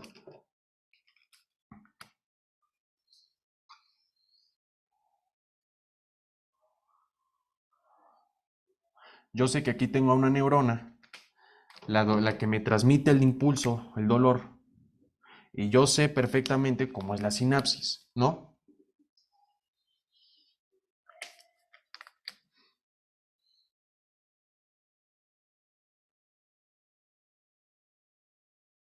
Muy bien. Entonces, yo sé que aquí justamente se va a los AMPA y se va a los NMDA, ya saben la historia. Aquí, a nivel del sistema nervioso central. Ok. Entonces, ¿qué sucede? Ah, pues que se mete el calcio, se libera el glutamato va a hacer sus efectos aquí mismo para que se vaya a meter las moléculas de sodio, las moléculas de calcio y como está aquí justamente en la médula espinal, es como actúa a nivel del sistema nervioso central. Bueno, aquí ya esto está bien chido, ¿ok? Entonces, vamos a hablar de efectos adversos. Y en base a los efectos adversos, primero tengo que saber cómo funcionan los opioides en mi organismo. Yo hasta aquí podría dejar la clase y ahí nos vemos, pero no. Tengo que explicarle las cosas. Ahí les va.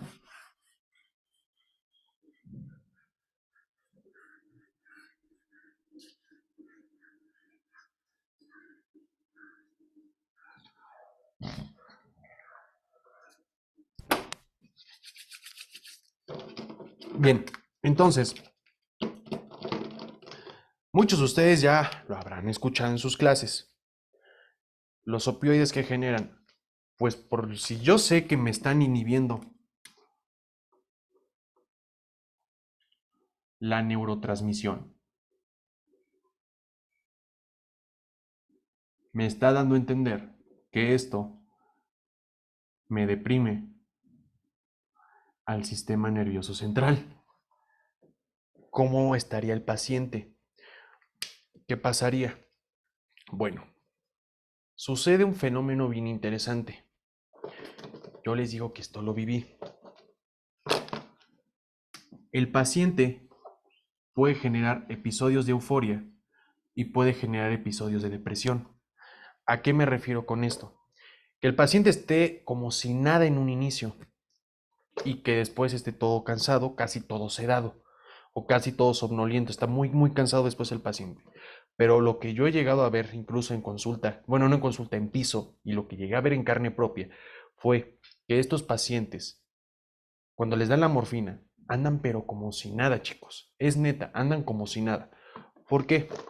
Ustedes tienen dos tipos de neuronas. Por ejemplo, dos tipos. Lo que son las neuronas excitatorias, estas las que me lanzan las moléculas de glutamato. Y por otra parte, tienen a las neuronas que son propiamente inhibitorias. Ejemplo, ¿cuál es el neurotransmisor inhibitorio por excelencia? Ah, pues es el GABA, el ácido gamma aminobutírico. Bien, lo que hace justamente estos fármacos es precisamente inhibir la neurotransmisión de las neuronas GABAérgicas. O sea que no se libere estas neuronas inhibitorias. Para que ustedes me entiendan, las neuronas inhibitorias no es que sean malas, al contrario, regulan la actividad en el sistema nervioso evitando que estemos todos hiperactivos a cada rato. Esto que genera que en un inicio, al bloquear a las neuronas inhibitorias, las que estén predominando serán las neuronas excitatorias. Esta va a ser la función, esto es lo que harían. ¿Cómo estaría el paciente? Pues el paciente siente como si no pasó nada. El paciente incluso hasta se pone contento. Otros pacientes, y depende aquí, porque otros pacientes están todos alterados, todos excitados. Pero ¿qué pasa con el tiempo? Con el tiempo lo que va a suceder, ya le bloqueaste las inhibitorias. Ahora, ¿cuál sigue? Las excitatorias.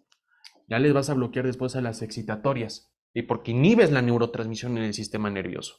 ¿Y eso qué va a conducir al paciente? Pues que el paciente ya esté todo cansado, esté como, no sedado, pero esté muy, muy extremadamente cansado, ¿vale?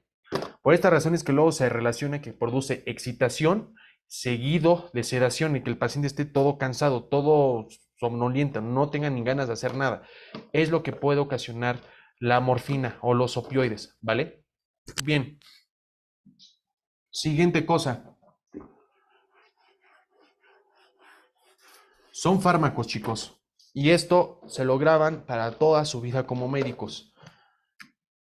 Relacionado con lo que es la depresión respiratoria. Ok. O sea, ¿a qué me refiero con esto? Que son fármacos que te van a disminuir la frecuencia de respiraciones. Ustedes tienen un ritmo de respiraciones. Lo que pueden hacer esos opioides, no siempre, se logra ocasionar esto en grandes concentraciones o en una pinche intoxicación por opioides. En otras palabras, si a ustedes se les pasa la dosis de opioides, para un nivel de intoxicación pueden generar depresión respiratoria. Hay muchas teorías las cuales se puede llegar a establecer con esto. Punto número uno, que hay un efecto inhibidor a nivel del tallo cerebral. ¿Vale? Creo que era el bulbo raquídeo. Ustedes se acuerdan más en nato que yo, pero se puede inhibir la parte del neurotransmisor en la parte del, ¿cómo se llama? En el tallo cerebral, ¿vale? La otra, ¿vale? Y esto, pues, si les funciona, por ejemplo, lo que puede llegar a ocasionar es que va a disminuir la respuesta ventilatoria al CO2. Van a llevar fisiología renal y pulmonar. Aguas en segundo bloque, porque es de vital importancia, chicos, que ustedes saliendo se vayan al hospital y aprendan a dominar una pinche gasometría. Es neta, chicos. Saliendo de aquí, y si pueden, pónganse a investigar más sobre equilibrio ácido-base. Háganme caso, porque llegando a un hospital les van a pedir interpretar una gasometría. Háganlo. Ok, ¿qué es lo que pasa aquí? Cuando ustedes tienen niveles elevados de dióxido de carbono, Esto va a estar detectado por los quimiorreceptores, los cuales se encuentran en lo que es el cuerpo carotidio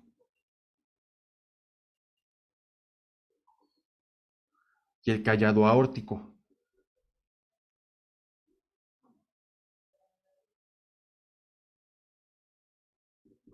¿Esto qué hace? Que cuando hay niveles bajos de oxígeno e incluso niveles elevados de CO2, ¿sí? Se va a estimular para que ustedes aumenten la respiración, aumente la cantidad de ventilaciones por minuto, ¿vale? ¿Qué hace la morfina? Te inhibe esto, madre. Te inhibe esto, los opioides te inhiben esto, ¿vale? ¿Por qué? Porque afectan a la parte de los quimiorreceptores, son los quimiorreceptores. Es decir, te detectan bajas cantidades de oxígeno y altas cantidades de dióxido de carbono. Ahí significa, híjole, este cabrón está respirando menos. Vamos a estimular su fuerza o su frecuencia respiratoria. ¿Qué pasa? Que te va a inhibir esto, generándote incluso disminuciones de la ventilación en respuesta al CO2, ¿vale? Ese es uno de los mecanismos que tiene, ¿ok? Bien, llega incluso a caer la frecuencia respiratoria de 3 a 4 respiraciones por minuto. Esto es importante, chicos. Ahora, ¿qué factores puede desencadenar esto? ¿O qué factores? Una es un aumento en la dosis. O sea, si ustedes intoxican al paciente, juren lo que le va a dar una depresión respiratoria. Si le dan dosis normales, o sea, una ventana terapéutica bien hecha, no le tiene por qué dar esto. Ahora, claro, puede pasar que a pesar de que ustedes respetaron la ventana terapéutica y puede presentar estos aspectos de depresión respiratoria, pero ¿en qué circunstancias? La primera, y esto hay que tomarlo muy en cuenta dependiendo del paciente. Por ejemplo, pacientes que tengan asma.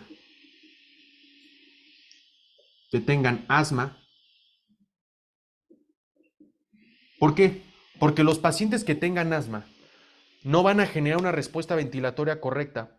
Porque dependiendo del paciente, pero si es un paciente que tiene crisis, los bronquios van a estar constantemente contraídos y no genera un buen paso del aire. Una que es una enfermedad bien común, justamente, bien común a nivel hospitalario y a nivel en una clínica familiar o la que ustedes me digan y se van a topar de a huevo, es la enfermedad pulmonar obstructiva crónica, el EPOC. Lo que pasa con el EPOC es que se va a generar una inflamación, una fibrosis del tejido pulmonar o de los bronquios, generando que el paciente no pueda ni sacar aire ni meter aire correctamente, sobre todo meter aire. ¿Qué va a pasar con estos pacientes? Que lo que van a, que vayan a estar incluso todos cianóticos, que el paciente no puede intercambiar bien el aire, no lo puede intercambiar. ¿Cuál es el principal factor de riesgo en el EPOC? El tabaquismo, ¿vale? El tabaquismo. No fumen, chicos, en verdad es una pendejada fumar. No fumen, se los digo, no fumen, ¿vale? La otra, vivir en una ciudad muy contaminada como lo que es la Ciudad de México, y la otra, sobre todo, ¿saben en qué pacientes son los que yo más he llegado a ver? Los pacientes que son tamaleros o los pacientes que están cocinando un chingo con leña. ¿Por qué? Porque ustedes van a liberar sustancias nocivas, van a liberar, creo que monóxido de carbono que se va a sus pulmones y les va a generar fibrosis, aumento de secreción de moco. ¿Y esto qué va a ocasionar? Que los bronquios estén todos contraídos, estén todos feos, no pueden intercambiar gases, ¿vale? Esto sucede en el EPOC. Pacientes que tengan hipercapnia, es decir, que los pacientes tengan niveles elevados de CO2 en la sangre, arriba de 45 milímetros de mercurio. Estos son los pacientes muy probablemente que puedan desarrollar una depresión respiratoria a pesar de que usted les dé la dosis estándar. Esto puede suceder, ¿vale? Puede suceder en estos pacientes que tengan estas enfermedades. Las personas que también estén consumiendo otras sustancias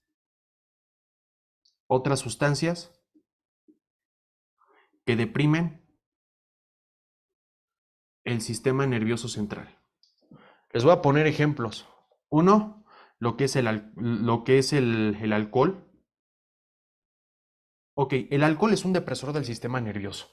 Y es más, justamente con lo del alcohol podemos plasmar que es casi básicamente lo mismo, solamente que el alcohol tiene otro mecanismo de acción. No es como los opioides que te bloquean a los receptores mu, que digo que te estimulan a los receptores mu, a los receptores opioides. Lo que hace el alcohol es deprimirte el sistema nervioso central. Eso es lo que hace. ¿Cómo? Aumentarte la cantidad de cloro que le entra a las neuronas y te las hiperpolariza. ¿Qué pasa? ¿Qué pasa con los pacientes que se emborrachan, por ejemplo? Lo que pasa es que primero te inhibes a las neuronas inhibitorias y después a las excitatorias. Por ejemplo, el paciente que se pone pedo, al inicio, ¿cómo está?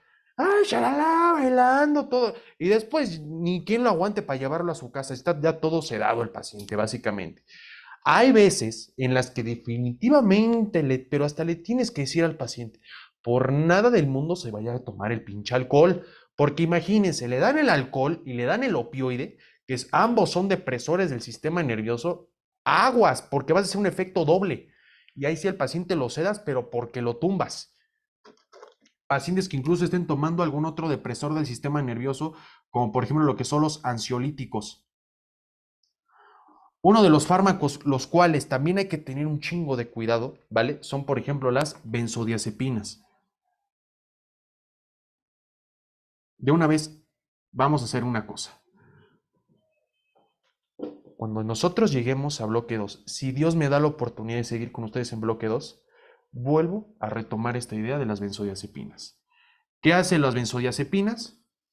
En las neuronas estimulan a unos receptores GABAérgicos, los GABA-A, los cuales lo que te hacen en las neuronas es facilitarte la entrada de cloro dentro de la neurona.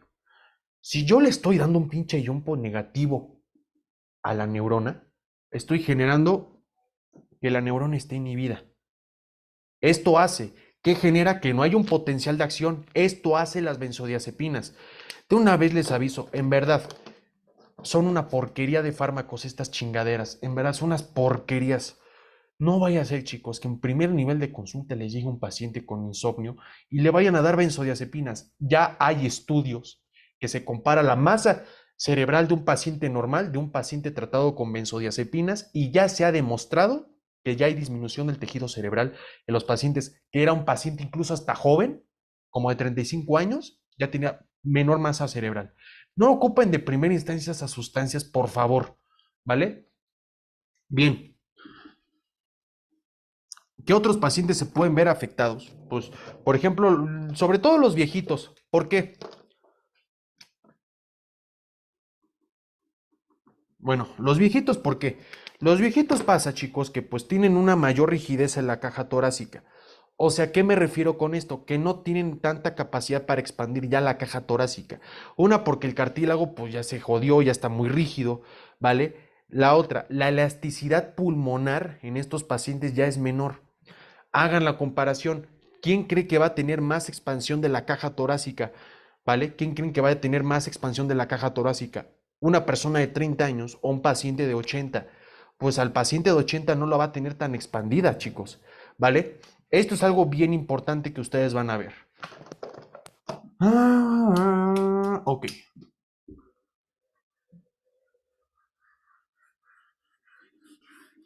Les van a preguntar por qué se tiene que tomar precaución con el uso de benzodiazepinas por la posible aparición de depresión respiratoria, ¿vale?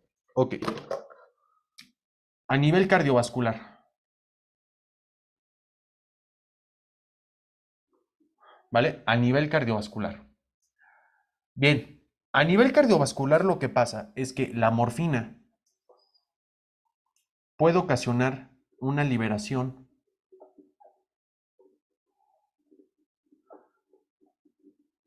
de histamina de los mastocitos. Entonces ustedes tienen aquí a los mastocitos, ¿no?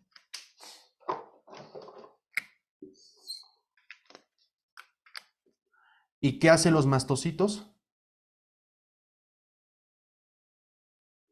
Desgranularse. Y esta histamina, ¿sí? ¿Qué es lo que va a producir? Una vasodilatación. Esta vasodilatación, por ejemplo, si yo lo quiero contrastar a nivel de la piel, que sí es algo común, una vez yo ya lo llegué a ver en un paciente, los pacientes suelen tener por ejemplo, un enrojecimiento de la cara, un enrojecimiento, por ejemplo, del cuello, ¿vale? De esta parte, incluso de los hombros. Van a generar un enrojecimiento. Un enrojecimiento por esta vasodilatación a nivel de lo que son los hombros, a nivel de lo que es el cuello, incluso a nivel de lo que es el rostro, pueden generar un tipo, una especie de enrojecimiento, ¿vale? Bien, también eso es importante, chicos, porque ¿por qué? Es importante, porque la histamina también es un broncoconstrictor. O sea, en otras palabras, en los bronquios te va a generar que estén más chicos. Y aquí, y aquí viene otro pinche detalle. Aguas, pero aguas con los pacientes que tengan asma. Los pacientes que tengan asma se ven más propensos a generar una broncoconstricción que sea más notoria, que el paciente siente que le falta el aire. A mí lo que luego me han dicho los pacientes que tienen asma es que hasta sienten como que se les cierra la garganta, ¿no? Entonces puede generar esos efectos la histamina, ¿vale? Bien, a nivel de la tos.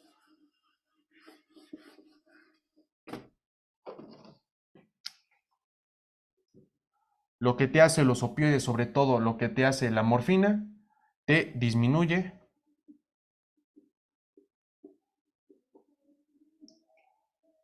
el reflejo de la tos. Hay un fármaco que se conoce como el dextrometorfano. Es importante ese que se acuerden porque se lo van a volver a topar en bloque 2. Ahora, también hay fármacos que sí les pueden producir tos. Spoiler, los inhibidores de la enzima convertidora de angiotensina. Los YECAS, ándale.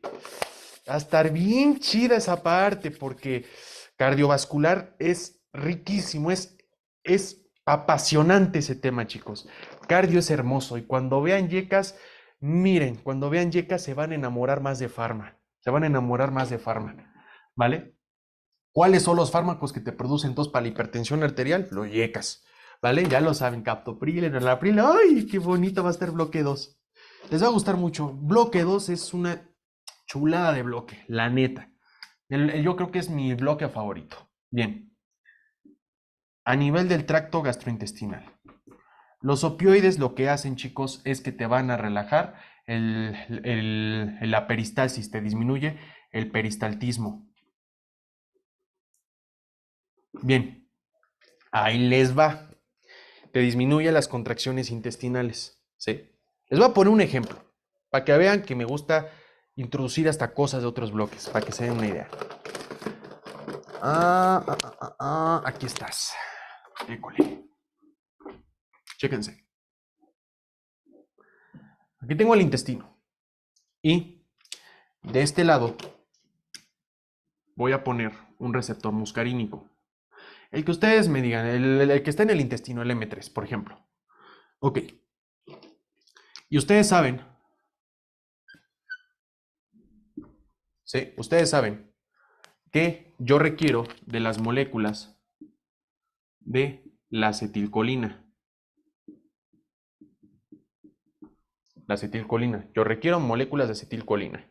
Bien, ¿qué es lo que va a pasar en esta ocasión? Ahí les va. Pues existe un fármaco, chicos, existe un fármaco, ¿vale? Que interacciona con los receptores de opioides. ¿Qué hace este fármaco? Se le conoce como la loperamida. Bien, pero antes de eso, ¿qué hace la acetilcolina? Ya se liberó la acetilcolina e interacciona con estos receptores y lo que aquí hace es aumentarte las contracciones intestinales. Te aumenta la contracción o la fuerza de contracción. Bien, ¿qué hacen los opioides o qué hacen los agonistas de opioides?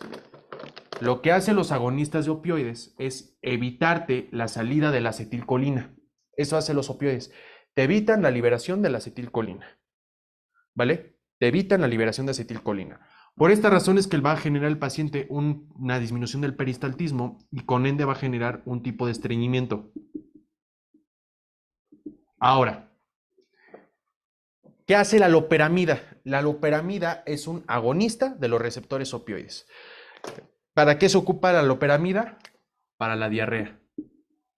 Ejemplo, a todos nos ha pasado alguna vez. Cuando nos da luego una pinche diarrea de aquellas, que hasta sacamos, pero con todos los líquidos, todo. Con una diarrea de aquellas, donde hay un chingo de agua y hasta sentimos que las pinches tripas están chingui, chingui, chingui, chingue. Les ha pasado. Sienten que las tripas. Es más, están tranquilos. Ay, la madre, empieza a sonar las pinches tripas y córrele al baño, cabrón. Córrele al baño. No, hasta pujamos para que no se nos salga, pero córrele al baño, cabrón. Órale. ¿Qué hace la loperamida? La loperamida lo que te hace es que te estimula a estos receptores de opioides para disminuirte la liberación de acetilcolina y para que la acetilcolina, pues no haya acetilcolina que se una a los receptores opioides, perdón, a los receptores muscarínicos, y así va a disminuir las contracciones o el peristaltismo. ¿Se fijan qué bonito es Pharma? Y les van a preguntar, de a huevo les van a preguntar, les van a poner una pregunta en bloque 3. ¿El uso de loperamida se ocupa para la diarrea debido a qué? Ah, pues que te disminuye el peristaltismo, es lo que hace la loperamida. ¿Vale? Bien, a nivel del ojo. A nivel del ojo, chicos, lo que va a generar es una miosis, es decir, una contracción pupilar.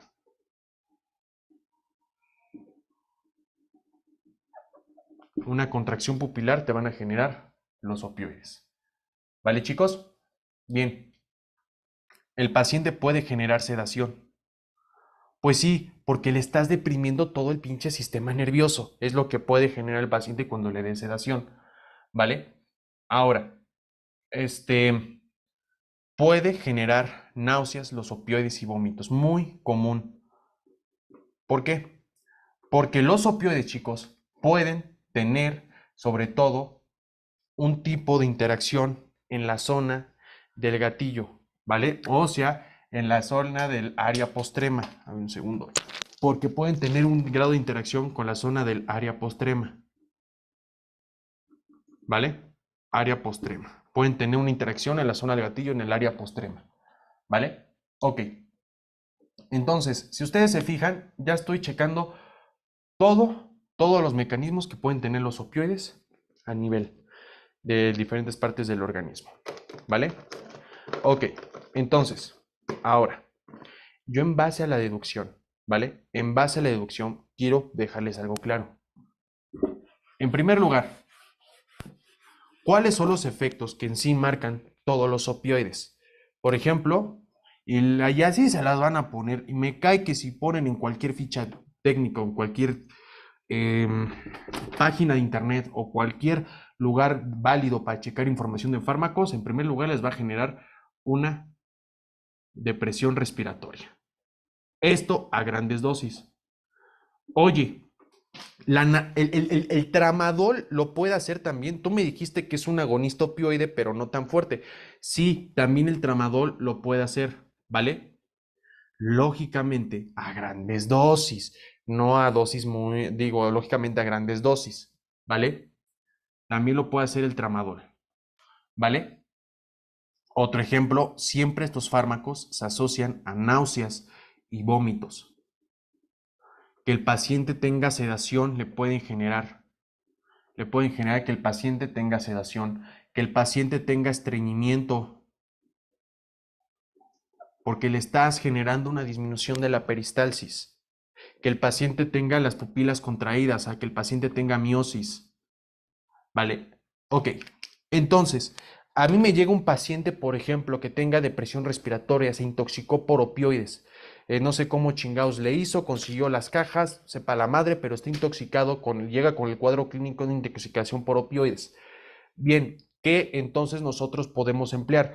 Pues entonces existe que son ahora lo inverso a los opioides, los cuales son antagonistas de receptores de opioides o de receptores opioides, ¿vale? Ahí les va.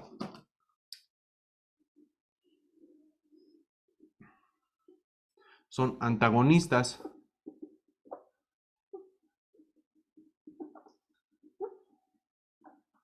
de receptores de opioides. Bien, entonces, como ustedes saben, ya colocamos lo que hacen estos fármacos en las neuronas. Yo sé que estos fármacos van a bloquearte la entrada de calcio en la neurona presináptica. Ok, esto supongamos que lo hace la morfina, ¿sí? Te bloquea la entrada de calcio y por lo tanto no va a haber neurotransmisión. Ok, eso ya lo quedamos claro. Bueno, entonces, me les llega así el paciente con opioides. ¿Cuáles son los fármacos entonces que se pueden emplear por una intoxicación? Los antagonistas de receptores opioides. En este caso, y el que les van a preguntar, es la naloxona. La naloxona es un antagonista de receptores opioides. Se une con mayor facilidad la naloxona a estos receptores, desplazando a la actividad de la morfina. La desplaza, es un antagonista. Entonces, ¿qué va a pasar? Pues no se va a bloquear esta entrada de calcio. Al contrario, el calcio sí va a poder entrar y ahí sí ya va a poder haber una neurotransmisión. Eso es lo que va a suceder, mis niños.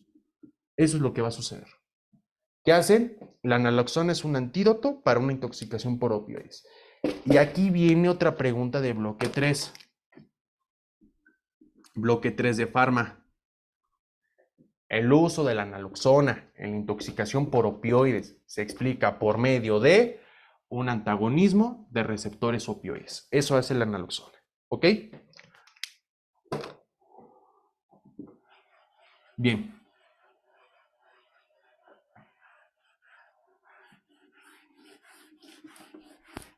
Ahí les va otro dato.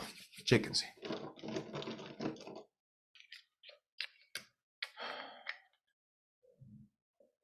Otro fenómeno que tienen estos fármacos es que pueden generar tolerancia. Pueden generar tolerancia, es decir, que el paciente con el desarrollo o con el consumo de días a semanas vayan a generar una disminución de su efecto. El paciente además puede tener adicción a estos fármacos. ¿Por qué? Una, pues si tiene un dolor muy severo, muy severo, le dan el pinche opioide, lo va a dejar pero como si nada al paciente, o sea, en verdad, o sea, no le cura la enfermedad, le reduce el dolor al máximo, ¿sí? Y pues lógicamente va a querer más. Ahora, eso también va muy encaminado, y sí, a esto ni siquiera lo tomen en cuenta porque no se los van a preguntar, pero va muy relacionado con el área de la recompensa, que ustedes van a ver cuando vean el adicciones en bloque 2. Chéquense. ¿Cómo sucede esto? Bien, nosotros tenemos al núcleo accumbens que está en el sistema nervioso. El núcleo accumbens, que es básicamente un elemento de la vía de la recompensa. Por ejemplo, cuando ustedes se chingan un chocolate, ¿vale? Cuando ustedes incluso tienen un beso por su novia, no buscan más de ese beso. Cuando ustedes están muy tranquilos, o por ejemplo, cuando esto lo relacionan con las drogas, cuando tienen esa sensación de bienestar, por ejemplo, cuando consumen alguna droga. No consuman drogas, por favor, chicos. En verdad, no consuman drogas. Pero ¿qué es lo que pasa? Que nosotros tenemos un neurotransmisor bien importante, que es la dopamina. Bien, la dopamina proviene de lo que es el área tegmental ventral, las neuronas del área tegmental ventral. Estas neuronas dopaminérgicas, mis niños, lo que hacen es landar moléculas de dopamina hacia lo que es el núcleo accumbens. Aquí. Esto favorece el aspecto de la recompensa, mis niños. Esto hace. Esto genera placer, les genera placer. Si ustedes lanzan dopamina al núcleo accumbens, les va a generar placer. Lo observan pues, cuando consumen algún...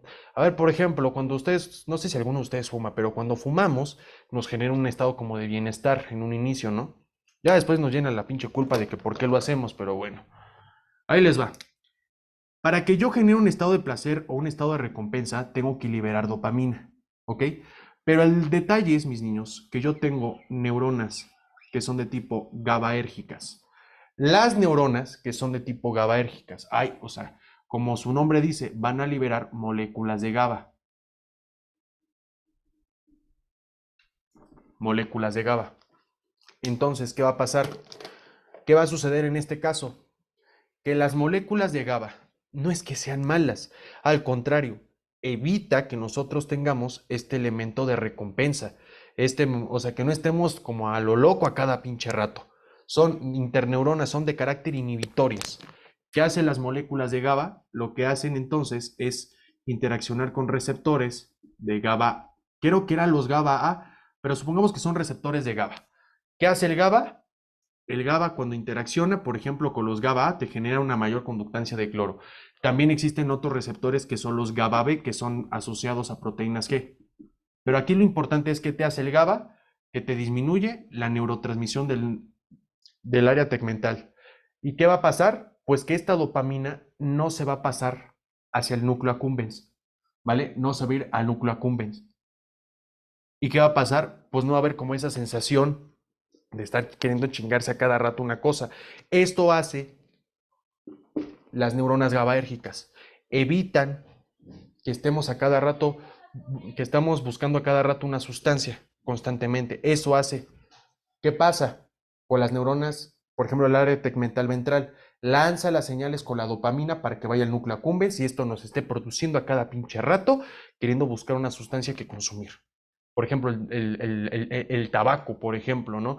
Otro ejemplo, la cocaína. Otro pinche ejemplo, la morfina. Ahora, ¿por qué eso es importante? ¿Qué hace entonces? Las neuronas GABAérgicas evitan eso. ¿Cómo? Bloqueándote estas neuronas por medio del GABA. Bueno, ¿qué hace entonces la morfina o los opioides? Hay receptores MUR. ¿Y qué hacen? Te bloquean la salida del pinche GABA. Les pregunto ahora, ¿va a haber algo que me inhiba a esta neurona? No. No va a haber nada que lo inhiba. No va a haber nada.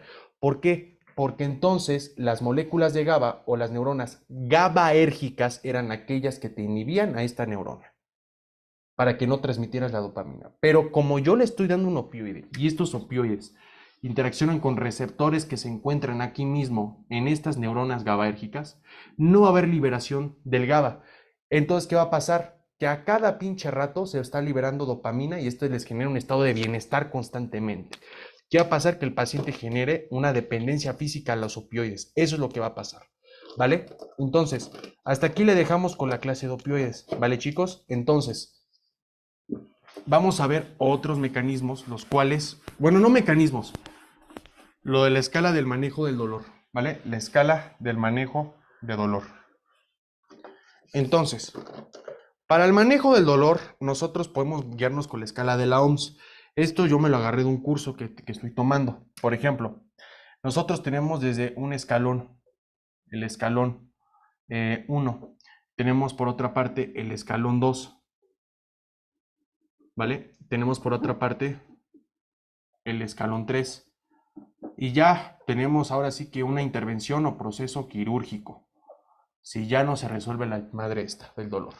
Bien, en el escalón 1, dato importante, pueden ustedes ocupar, por ejemplo, lo que son analgésicos no opioides, más algún tipo de coadyuvante. Ok. ¿A qué me refiero con un tipo de analgésico no opioide? Por ejemplo, lo que es el paracetamol o lo que son los AINES. Porque acuérdense, por favor, o si no me infarto el día de mañana, que no se acuerden mis niños, el paracetamol no es un AINE, ¿vale? No es un AINE. Bien, los no opioides los podemos nosotros encontrar de esta forma. Paracetamol o algún tipo de AINE, ¿vale? Ok, ahora, cuando yo hablo, por ejemplo, de algún tipo de AINE, indometacina, diclofenaco, el naproxeno, el ibuprofeno, todo esto, o el paracetamol. No le voy a dar paracetamol a un paciente que es alérgico tampoco, ¿vale? Ahora, ¿qué chingados son los coadyuvantes? Ok, los coadyuvantes son básicamente los fármacos que habíamos visto, lo que es, por ejemplo, carbamazepina, ¿vale? La gabapentina o pregabalina. Pueden incluso dar algún tipo de antidepresivo tricíclico.